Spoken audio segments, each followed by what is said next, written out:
Hello, Rams fans and NFL fans from around the world. Welcome to LA Rams Daily News.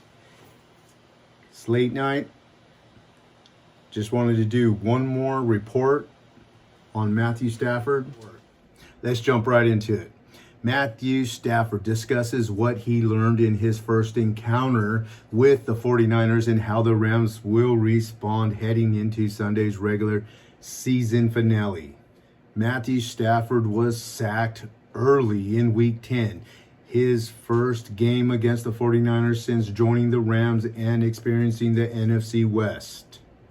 Stafford's first two possessions at Levi Stadium were intercepted, one for a pick six. The veteran safety Jimmy Ward intercepted both times on Monday night's primetime slate. And the last I checked, 49ers COVID-19 list, Jimmy Ward was on it. I think that's great because that might put Stafford more at ease if Jimmy Ward's not in the game. I know it would if I was the quarterback. But despite that, I know Stafford is over that and he could overcome that and he knows what he did wrong. I believe he talks about this. Moving forward, Stafford and the Rams will try to avenge their 31-10 loss to the 49ers in the regular season finale as they try to secure the division with a win over San Francisco. Stafford discussed with reporters via Zoom some of the dynamics he discovered from analyzing game tape from that mid-November encounter. Stafford says, "We put ourselves behind early. Obviously, the first drive of the game threw one that I probably should have just run or thrown away," Stafford said. And they did a nice job of controlling the ball after that, scoring a touchdown. And not too long after that, we had the unfortunate interception for a touchdown that was a pretty play that I felt safe about. And not too long after that, we had the unfortunate interception for a touchdown that was a play that I felt safe about. Just happened. It's plays in football that happen. But I think we've got to do a better job of giving ourselves a chance and not shooting ourselves in the foot. Stafford's powerful arm enables the Rams offense to scorch opposition defenders with large chunk plays that depend on the long pass. However, it goes without saying that Stafford has had a fluke for turning the ball over. He certainly compensates for his errors as he ranks second in throwing yards with 4,646 yards and second in touchdowns with 38 touchdowns. However, his 16 interceptions are tied for second most in the NFL with Trevor Lawrence. He does throw some interceptions, but like the notes are saying is that he makes up for his interceptions, and he does. Just like in the most recent game against Baltimore Ravens, he went 14-14 in the fourth quarter, or actually the second half. So yeah. Matthew Stafford's NFL quarterback ranking. Where does he stand? CBS Sports has revised its NFL quarterback rankings, putting 7 players ahead of Los Angeles Rams quarterback Matthew Stafford.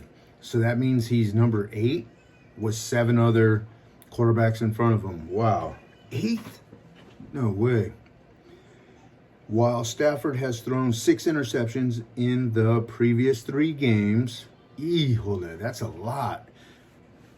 But Brady throws a lot of interceptions too.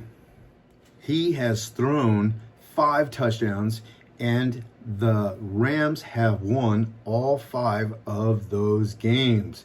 You see, even though if he throws interceptions, we end up winning anyways because he makes up for it. And all those interceptions weren't his fault. There was some good defensive plays happening too. And not to mention the play calling. So, yeah.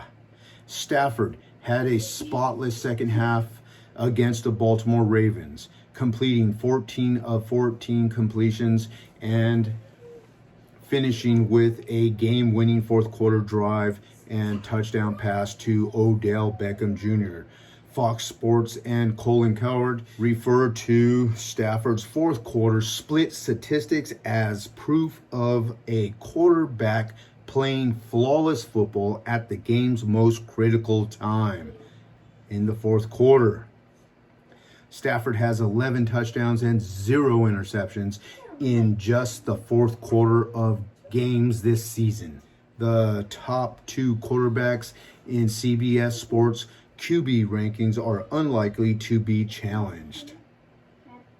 Aaron Rodgers and Tom Brady are the league's top 2 passers by a wide margin, and they should be serious contenders for the award of MVP.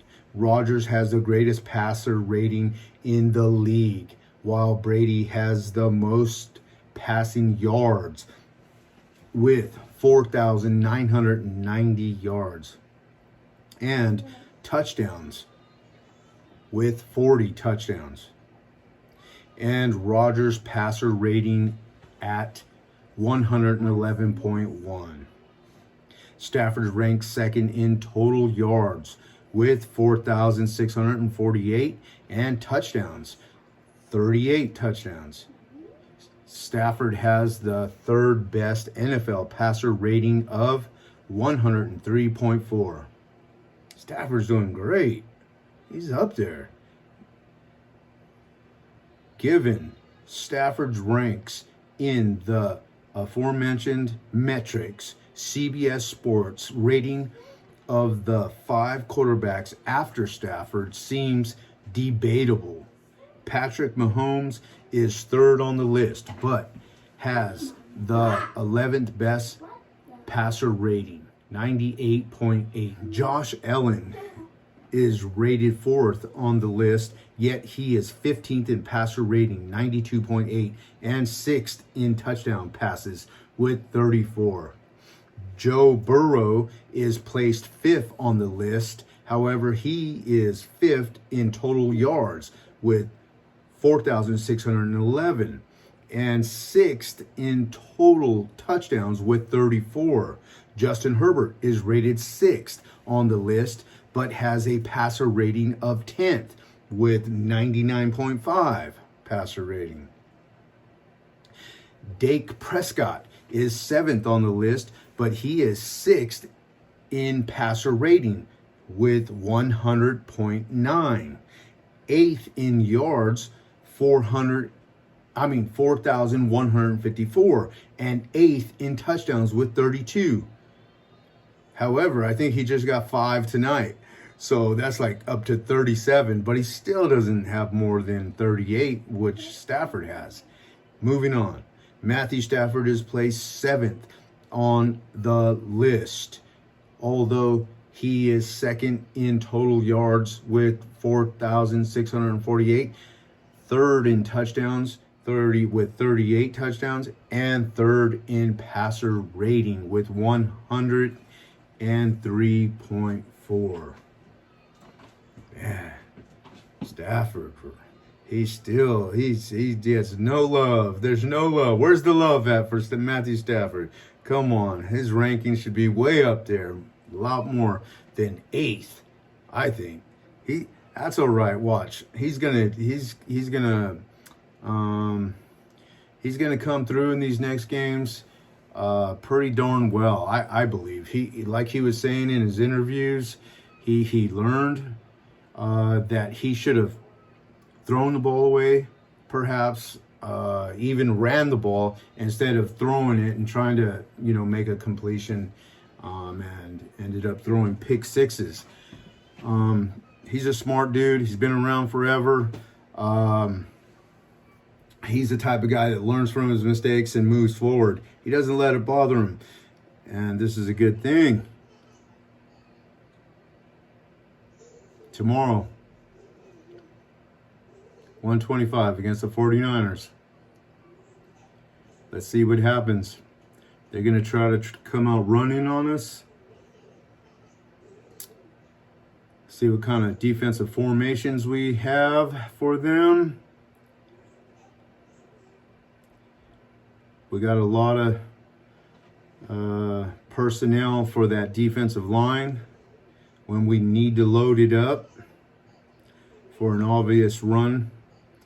And we got defensive backs. Our defensive backs are great. They're doing awesome. So let's see what kind of formations Morris calls. He usually runs like some kind of zone, like a prevent. Let's see if that's good enough.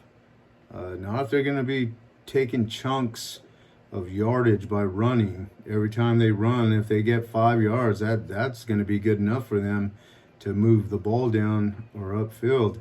So let's see if we can stop that run tomorrow. Let's go, Coach Morris. Call those right formations. Stop that run. We got the linemen. Well, I guess we need to utilize them. Let's go, Rams. Let's go, Rams. Good luck tomorrow. Hey, I'm trying to reach 100 subscribers. If you guys can, subscribe and like, and help me reach that milestone of 100 subscribers on YouTube. Thank you. Have a good night. Let's go, Rams.